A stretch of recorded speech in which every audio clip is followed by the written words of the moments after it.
Ang walang tigil na pag-awit ng mga ibon mula sa umagang-umaga ay naging sobrang nakakainis. Gustong bumangon ng lalaki at palayasin ang mga ito o palakasin ang musika para lang hindi niya marinig ang kanilang pag-awit. Galit na galit si Nathan dahil minsan lang niya ginustong magdagdag ng isa pang oras para matulog, ngunit ginising siya ng mga ibon at nagdulot ng hindi mapigilang galit. Kinamumuhian niya ang mga ibon dahil iniuugnay ang mga ito sa kanyang pinakamagagandang araw. Kinamumuhian din niya ang kanyang sarili dahil hindi niya nahanap ang lakas para gawin ang tamang bagay noon. Noon ay tila tama yon, pero ngayon ay iba na ang kanyang pananaw. Mas bata pa siya noon at hindi pa gaanong naiintindihan ang maraming bagay. Ngunit ngayon, sigurado siyang napakahirap itama ng mga pagkakamali ng nakaraan. Napilitang bumangon, naligo ang lalaki ayon sa nakagawian, naghanda ng isang tasa ng kape at habang pinalalamig ito ay nagbihis siya. Ginawa ni Nathan ang lahat ayon sa nakasanayan. Ang lahat ng kanyang mga kilos ay paulit-ulit na tila ang buhay ay parang serya ng mga boring na araw ng trabaho na paulit-ulit na nangyayari. Para siyang nakakulong sa isang time loop, lahat ng mga pangyayari sa kanyang buhay ay pamilyar at masakit. Alam niya kung paano tatakbo ang kanyang araw, ngunit ngayon ay tila mababasag ang kanyang kinaugalian. Tulad ng dati, iniwan ni Nathan ang kanyang kotse sa parking lot. Inayos ang kanyang jacket at dahan-dahang naglakad papunta sa gusali ng opisina nang biglang may isang maruming bata ang lumapit sa kanya. Hindi dati lumalapit ang mga pulubi sa lugar na ito dahil may gwardya ang business center. Nagsimulang lumingalinga si Nathan dahil ang isang 10 taong gulang na bata ay hindi dapat namamalimos ng mag-isa. Ngunit sino ba naman ang makakaintindi sa mga tusong pamamaraan ng mga pulubi? Bawat pagkakataon ay may bagong paraan silang naiisip para makakuha sila ng mas maraming pera mula sa mga tao. Gusto na sana niyang iwasan ang bata, ngunit hindi niya ito magawa dahil halos lumuhod na ito sa kanyang mga paa. Nagpasya si Nathan na kung bibigyan niya ng kaunti ang bata ay siguradong iiwan siya nito. Nilagay niya ang kanyang mga kamay sa bulsa ngunit wala siyang barya o pera. Sanay siyang magbayad gamit ang mga card at nagwi-withdraw lamang siya sa pinakamatinding pagkakataon. "Wala akong pera. Humanap ka ng ibang mabibiktima." Nakasimangot na sabi ni Nathan habang sinusubukang itulak ang bata palayo. Pero hindi sumuko ang bata. Tiningnan nito si Nathan ng nagmamakaawa at hindi naglakas loob magsalita. Nagsimulang mawala ng pasensya ang lalaki, ngunit sa isang banda gusto niyang tulungan ang bata. Malinaw na ito'y gutom at matagal nang hindi nakakakain ng maayos, batay sa maruruming damit na nakasabit sa katawan nito na parang isang kalansay. Gumagasto si Nathan ng malaking halaga bawat buwan para tumulong sa mga nangangailangan at hindi niya nalalaman kung saan napupunta ang pera. Paano nga ba siya magtitiwala sa batang ito? Paano kung ibigay niya ang pera na para sa pagkain, pero ibigay lang ng bata sa iba na nagsasamantala sa kanya? "Tulungan mo ko, Papa," sabi ng bata. Saglit na natigilan si Nathan, hindi makapagsalita at hindi alam ang gagawin. Ngunit natawa siya matapos pag-isipang muli ang sinabi ng bata. "Siguro nagkamali ka ng tao, bata." Sa totoo lang, sanay si Nathan sa katotohanang madalas na tinatangkang ipasa sa kanya ang mga anak ng iba. Malamang na tinuruan ng bata kung paano magpaawa sa mga mayayaman. At hindi lang basta awa, nagbanta ang bata sa pangalan ni Nathan. Maaaring nakatago ang mga reporter para makakuha ng bagong chismis o iskandalo. At sa ngayon, malamang ay malapit lang ang mga ito at handang-handa na ang mga kamera. Sobrang kinamumuhian ni Nathan ang press. Karaniwan nilang binabaluktot ang lahat, ipinapasa ang kasinungalingan na parang katotohanan, kaya't naniniwala ang mga tao sa mga ito. "Bata, parang lumampas ka na sa mga hangganan mo," sabi ni Nathan habang hinahawakan ng bata sa kamay at hinila sa gilid. Natatakot siya na baka masaktan ang bata dahil mukhang mahina ito, ngunit napatunayan ng bata na matibay siya. Ang hawakan ni Nathan ang kamay ng bata ay tumingin ito ng kakaiba na nagbigay ng hindi komportableng pakiramdam sa kanya. Natatakot siya na baka anumang oras ay lumabas ang ina ng bata mula sa mga halaman at sumigaw ng inaabuso ang kanyang anak. At kailangan niyang magbayad ng malaking halaga para mapatahimik sila. Nagsimulang sumakit ang ulo ni Nathan at tumaas ang kanyang presyon dahil sa pagkabahala at pagkatapos ay tumingin siya ng masama sa bata. Akala mo ba na ako ang papa mo? Wala akong anak at hindi ako magkakaroon. Kung isa sa alang-alang ang mailap niyang buhay noon, maaaring nagkaroon siya ng anak, ngunit malabong ang batang ito ang kanyang lihim na anak. Sabi ni Mama. Nanginginig na sabi ng bata habang ibinabaon ang mabutong kamay sa kanyang bulsa. Na ikaw ang papa ko. May sinabi pa bang iba ang mama mo? Tulad ng may mga alien na nabubuhay sa kalawakan, halimbawa? Tingnan mo, tingnan mo. Hinila ng bata ang isang singsing na may jade sa kanyang bulsa at iniabot kay Nathan na halatang nagulat. Makikilala niya ang alahas na ito kahit na nakapikit ang kanyang mga mata dahil siya ang gumawa nito na kung sana ibinigay niya sa kanyang minamahal na kasintahan. Natutunan niyang gumawa ng alahas mula sa kanyang lolo noong bata pa siya, ngunit nang lumipat siya sa kanyang ama, naging maligaya ang buhay niya, natikman ang pera at nawala ang kanyang katinuan. Ibinigay niya ang singsing kay Isabel bago ang kanilang paghihiwalay na dapat sana'y panandalian lang pero nauwi sa habang buhay. Sumama ka sa akin. Napalunok na sabi ni Nathan habang hawak ang singsing na ibinigay sa kanya ng bata. Pwede siyang magkunwari na hindi niya napansin ang anumang kakaiba na isang karaniwang alahas lamang ito na marami sa mga daanan, ngunit nakilala niya ito. At kung ito nga ang kanyang anak, ang puso ni Nathan ay tumitibok ng hindi pantay sa kanyang dibdib. Tumingin siya sa batang naglalakad sa kanyang tabi at hindi makapaniwala kung paano mag-hello mula sa nakaraan matapos ang maraming taon. Nahiwalay siya kay Isabel ng halos 11 taon. Madalas niya itong naiisip, ngunit hindi niya kailanman naisip na muling bumalik sa buhay niya. Matapos sumuko sa impluwensya ng kanyang ama, ang pagnanasa sa pera at pagtataksil sa kanyang pag-ibig. Kinamumuhian ni Nathan ang pag-awit ng mga ibon dahil nagpapaalala ito ng mga alaala niya kay Isabel, ang magandang babae na may malaking mabuting puso. Madalas silang naglalaan ng oras sa kalikasan, sa tabi ng lawa, sa gilid ng bahay, naglalakad sa kagubatan at nakikinig sa pag-awit ng mga ibon. Ngunit nang mawala si Isabel sa buhay ni Nathan, kinamuhian niya ang mga huni ng ibon na dumudurog sa kanyang puso na kung saan nakabaon ang lahat ng damdamin at alaala. Sa daan papunta sa kanyang opisina, lahat ng tao ay nakatingin kay Nathan at sa bata na parang nakakita ng himala. Galit na galit si Nathan na tila handang takpan ng tape ang mga mata ng lahat ng tao. Hindi niya ganap na nauunawaan kung bakit siya nahulog sa sitwasyong ito, ngunit mayroong isang bagay na nagpapatuloy sa kanya na kumilos sa ganitong paraan. Sigurado ka bang anak kita? Tanong ni Nathan habang bahagyang nakapikit nang pumasok sila ng bata sa kanyang opisina. Opo, ipinakita sa akin ni Mama ang picture mo. Sabi niya, ikaw lang ang makakatulong sa akin. At nasa ng mama mo? Sabihin na nating anak kita. Malaki ka na kaya sabihin mo sa akin. Bakit nanahimik ang mama mo sa matagal na panahon at hindi sinabi sa akin ng kahit na ano? Siguro natakot po siya. Ayaw niyang makialam sa buhay mo. Pero ngayon may masamang nangyari. Nakulong po si Mama, kailangan ko ng tulong. Hindi po ako humihingi ng pera sa inyo. Tulungan niyo po akong mapalaya si Mama. Sabi niya, pwede akong humingi ng matutuluyan sa iyo para hindi ako mapunta sa bahay ampunan. Pero hindi ko po kailangan yon. Kung matutulungan ko siyang mailigtas, pupunta ako sa bahay ampunan at makulong para sa mama ko. Gusto ko po talagang iligtas siya. Bumagsak si Nathan sa kanyang upuan, nanindig ang kanyang mga balahibo mula sa narinig. Nakulong si Isabel, ang dating huwarang babae ay hindi kailanman maaaring mapunta sa kulungan. Nagbago ba siya ng husto sa mga taong ito? Tila ang batang nakatayo sa kanyang harap ay may sapat na gulang na, isang bata na ang mga mata ay puno ng matinding takot. Ano ang pangalan mo, bata? Ryan, sabi ni Mama na gusto akong pangalanan ng papa ko. Hindi niya po sinabi sa akin ang tungkol sa'yo noon. Hindi sinabi kung saan ka pumunta. Nang dumating ang mga pulis, wala siyang ibang magawa. Ibinigay niya sa akin ang singsing at sinabi na subukan kong humingi ng tulong sa'yo dahil wala na kaming ibang matatakbuhan. Ayaw ko pong pumunta sa bahay ampunan. Hindi po doon maganda at walang tutulong sa mama ko doon. Ano ang pangalan ng mama mo? Sinusubukan ni Nathan na kumbinsihin ang sarili na hindi ito ang kanyang anak.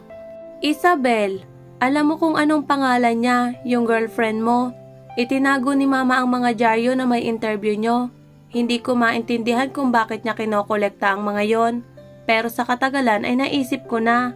Hindi ko po alam kung bakit natakot siyang sabihin sa akin ang tungkol sa'yo. Hindi ako pupunta dito ng walang dahilan tulad ngayon. At bakit naman nakulong ang mama mo? Patuloy na tinatanong ni Nathan ang bata kahit alam niyang kailangan niyang isipin kung paano makakatulong. Ang kapitbahay namin na si Aling Gemma ay malubha ang sakit. Tinutulungan niya kami noon. Siya ang nag-alaga sa akin habang nagtatrabaho si mama. Para siyang lola sa akin. Nagtrabaho si mama sa ospital at may akses sa mga gamot na mahirap makuha. Kailangang hintayin ni Aling Gemma na maipasa ang lahat ng mga pahintulot. Pero gaano katagal ang paghihintay kung ang kawawang matanda ay namamatay na sa sakit? Pero nagpa siya ang mama ko na kumuha ng ilan at ibabalik na lang kapag nakuha na ni Aling Gemma ang kanyang gamot. Pero napansin nila ito at hinatulan siya. Sinabing dapat sana ay naghintay siya at ibibigay naman nila yun ng libre. Dinala si Aling Gemma sa ospital at binigyan siya ng espesyal na pangangalaga ngayon. Hindi ko alam kung paano mapapalaya ang mama ko. Kung may pera lang ako para suhulan ng sino man dapat suhulan. Hay nako bata. Umiiling na sabi ni Nathan. Masyado ka pang bata para magbigay ng suhol sa kahit na sino. Pero isa akong tunay na lalaki. Huwag mo akong tingnan bilang bata lang. Gagawin ko ang kahit na ano para sa mama ko. Biglang tila hindi bata ang kausap ni Nathan kundi isang matanda. Bagaman ayon sa kalkulasyon ni Nathan na 10 taon lang ito. Sige, mag-iisip tayo ng paraan para mailabas ang mama mo sa kulungan. Hindi nila dapat siya pinasok doon para sa ganon. At kung kinakailangan, magbibigay tayo ng suhol. Wala akong pera. Nanginginig na sabi ni Ryan habang hawak ang singsing. Mahigpit na ipinagbawal ng kanyang ina na ibenta ito. Sinabi niya na kung tanging may nagbanta sa buhay ko at tumanggi kang tumulong, saka ko lang dapat ibenta ang singsing. Pero kung hindi, ipinakiusap niya na ingatan ko ang mahalagang bagay na ito. Nanikip ang puso ni Nathan at tila may sumasakal sa kanyang lalamunan. Mahirap para sa kanya na isipin ang nakaraan na kung saan ay napakasaya niya, ngunit iniwan niya ang lahat ng iyon. Ano kaya ang buhay niya ngayon kung pinili niya ang babaeng mahal niya kaysa sa pera noon? Marahil ay nagtatrabaho siya ngayon sa kumpanya o baka naging magsasaka. Hindi natin malalaman kung ano ang mangyayari at kung hindi siya nakalimutan ni Isabel. Itinago niya ang singsing kaya't mahalaga pa rin siya sa kanya at hindi siya kinamumuhian o baka naman kabaliktaran. Baka nais niyang gamitin ito bilang armas laban sa kanya balang araw at sisihin siya sa lahat. Tinawag ni Nathan ang kanyang sekretarya. Inutusan niya itong kumuha ng damit at pagkain para sa bata bago siya pumunta sa isang pulong. Mahigpit din niyang pinayuhan si Ryan na huwag umalis ng opisina. Pinaalalahanan niya ang sekretarya na kung mawawala ang bata ay magiging mabigat ang parusa. Sa gitna ng pulong, hindi mapigilan ni Nathan ang pag-iisip tungkol kay Isabel. Napakabait nito at mapagkumbaba. Laging ginagawa ang higit pa para sa iba kaysa sa kanyang sarili. Isa itong tunay na anghel at nanatiling ganoon. Nagpasya si Nathan na iligtas si Isabel sa kahit anong halaga, ngunit natatakot siyang isipin kung ano ang mangyayari sa kanila pagkatapos. Hindi niya inaasahan na tatanggapin siya ni Isabel na bukas ang 2 kamay. Gusto niyang itanong kay Ryan kung ang ina ba niya ang nagpalaki sa kanya ng mag-isa sa lahat ng mga taong nagdaan o kung mayroon na itong asawa. Gayunpaman, naramdaman niya ang kahihiyan na itanong ang mga ganitong katanungan sa isang bata. Kahit na sinusubukan itong kumilos na parang isang matanda. Pagkatapos ng pulong, bumalik si Nathan sa opisina at natagpuan na tapos ng kumain si Ryan. Gayunpaman, wala sa mukha ng bata ang ngiti. Tanging kalungkutan lamang dahil namimiss nito ang kanyang ina. Silang dalawa lamang ang pamilya sa isa't isa, kaya't sinusubukan niyang tulungan ang kanyang ina sa pamamagitan ng pagtatrabaho sa kanilang pamayanan. Minsan, binilhan niya ang kanyang ina ng bulaklak o tsokolate para lang makita ang ngiti nito. Pero pinagalitan siya ng kanyang ina dahil masyado pa siyang bata para magtrabaho. Pero pinupuri din siya dahil sa pagiging independent, lalo na at wala silang ibang maaasahan. Pinakakinatatakutan ni Isabel na kunin si Ryan sa kanya at ipadala sa bahay ampunan, kaya sinubukan niyang kumita ng mas maraming pera hanggat maaari upang mabayaran ang mga utang na nakuha niya noong sanggol pa lamang si Ryan at madalas na magkasakit. Ginawa ni Isabel ang lahat para sa kanyang anak at si Aling Gemma lamang ang tanging tao na tumulong sa kanya. Naiintindihan ni Ryan kung gaano kahirap para sa kanyang ina na gawin ang hakbang na iyon. Matagal siyang nagdusa sa pag-aalinlangan at alam din niya na isinabotahe ang kanyang ina. Nakita niya ang mukha ng kanyang ina kung gaano ito nagulat nang sabihin ng mga pulis kung gaano karaming gamot ang kinuha nito. Kumuha lang ako ng isa para matulungan ng matanda. Bakit ko kailangan ng marami? Makukuha rin naman yun ni Aling Gemma sa loob ng ilang araw. Pero hindi na niya kayang tiisin ang sakit. Umiiyak na sabi ni Isabel. Sino ang nakakaalam? Baka ibinebenta mo ang mga ito. Sa anumang kaso, makukulong ka ng matagal dahil dito. Nagtago si Ryan, nanginginig at natatakot na mapansin. Bago buksan ang pinto sa mga pulis, binigyan siya ng kanyang ina ng mga tagubilin kung ano ang gagawin kung sakali mang siya ay dalhin. Si Ryan ay nabalisa, natatakot isipin kung ano ang mangyayari sa kanyang ina. Natakot din naman si Isabel na gawin iyon pero hindi niya kayang iwan ang matandang babae na mamamatay sa matinding sakit. Hiniling ni Nathan sa isang mabuting kakilala na magtipon ng impormasyon kung saan dinala si Isabel at kung gaano kalala ang sitwasyon. Habang sinusubukan niyang aliwin ang sarili sa trabaho, tuluyan niyang hindi pinansin ang presensya ng kanyang sariling anak sa opisina. At bakit naman siya magiging sigurado na anak nga niya iyon? Paano kung anak ito ni Isabel sa ibang lalaki? Ngunit ngayon, habang tinitingnan ang bata, napansin ni Nathan ang pagkakahawig nito sa kanyang sarili noong kabataan. Hindi nagtagal, tumawag ang kakilala at binanggit ang halagang pera na makakapagpabura sa kaso. Nalaman niyang matagal nang may sama ng loob ang pinuno ng klinika kay Isabel at sinamantala nito ang maliit na pagkakamali upang mapaalis ito. Walang pag-aalinlangan, nilipat ni Nathan ang kinakailangang halaga at nagsimulang maghanda para sunduin si Isabel. Sa mga oras na yon, nadala na ang mga damit para kay Ryan at inutusang magbihis. Hindi niya pinansin ang mga patagilid na tingin ng kanyang mga tauhan. Nagpasya si Nathan na sunduin si Isabel sa detention center at pagkatapos ay iuwi niya ito pati na ang kanyang anak. Gayunpaman, nang makita niya ang babae mula sa kanyang nakaraan, nagsimulang sumakit ang kanyang ulo.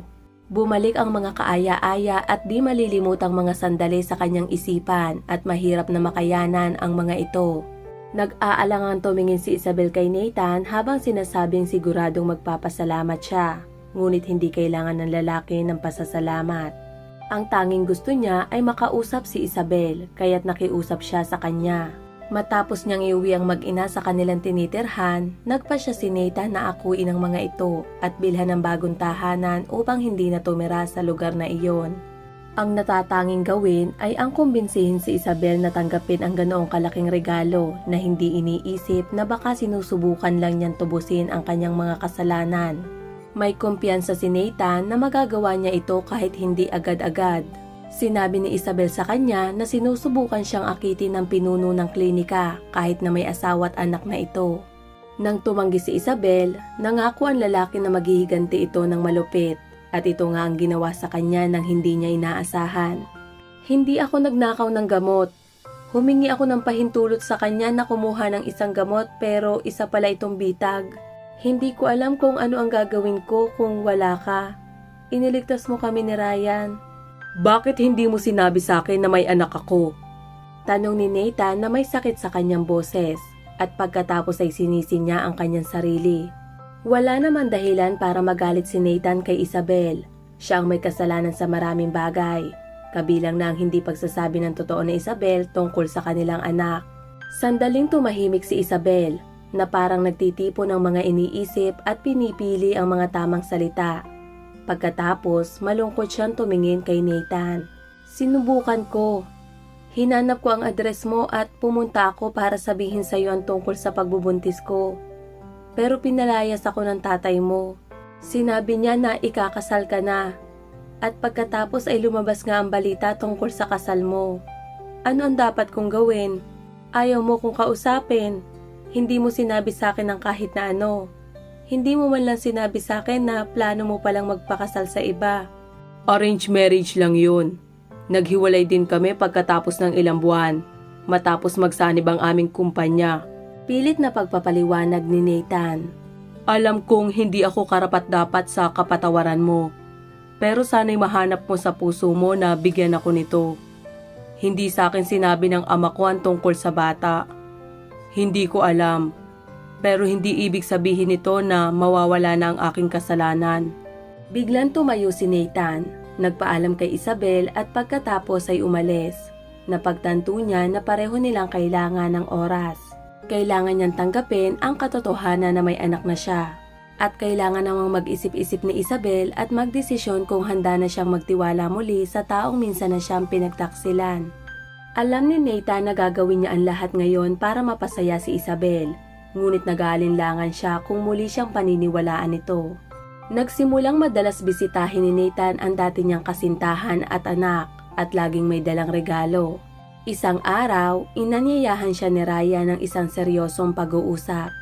Tigilan mo na ang pagpapahirap kay mama. Salamat sa tulong mo pero kailangan mong magdesisyon. Maayos kang humingi ng tawad sa kanya at magsama kayo o itigil mo na ang pagpunta dito ng walang dahilan. Palihim na umiiyak si mama pagkatapos ng mga pagpunta mo dito. Patuloy pa rin siyang naghihirap at hindi ko kayang makita siyang nahihirapan. Hindi yun ang dahilan kung bakit ako humingi ng tulong sa'yo. Ipinagmamalaki ni Nathan ang kanyang matalino at matapang na anak at sa wakas ay nagdesisyon siyang kausapin si Isabel. Nakahanap naman ng lakas ang babae na patawarin siya at pakawalan ang lahat ng sama ng loob. Lumipat ang mag-ina sa bahay ni Nathan. Lumipat din ang pribadong paaralan si Ryan na kung saan ay maaari pang paunlarin ang lahat ng kanyang kakayahan. Patuloy na nagsusulat ang mga pahayagan ng tungkol sa milyonaryong umampo ng isang batang lansangan at kinilala ito bilang kanyang anak. Sinubukan ng mga mamamahayag na siraan si Nathan sa utos ng kanyang mga kakompetensya. Ngunit wala silang napala dahil hindi bumigay si Nathan sa kanilang mga provokasyon. Noon, mahalaga sa ama ni Nathan kung ano ang iniisip ng mga mamamahayag, ngunit ilang taon na nang ito'y namayapa. Isang araw, nagpasya si Nathan na magbigay ng panayam. Tapat niyang tinalakay ang mga maling desisyon na ginawa niya noong nakaraan at kanyang mga pagkakamali. Umaasang may susunod sa kanyang payo at hindi matulad sa mga pagkakamali niya. Naparusahan ang pinuno ng ospital kung saan nagtrabaho si Isabel. Siniguro ni Nathan na pagsisisihan ng lalaki ang kanyang ginawa. Ginugol ni Aling Gemma ang kanyang mga natitirang araw sa pinakamahusay na lugar, kung saan siya ay inaalagaan at naibsan ang kanyang mga sakit. Nagpasalamat naman si Isabel kay Nathan para sa pag-aalaga sa matanda. At nakita rin niya na nagbago na ang kanyang lalaking minamahal, kaya't pinatawad niya ito.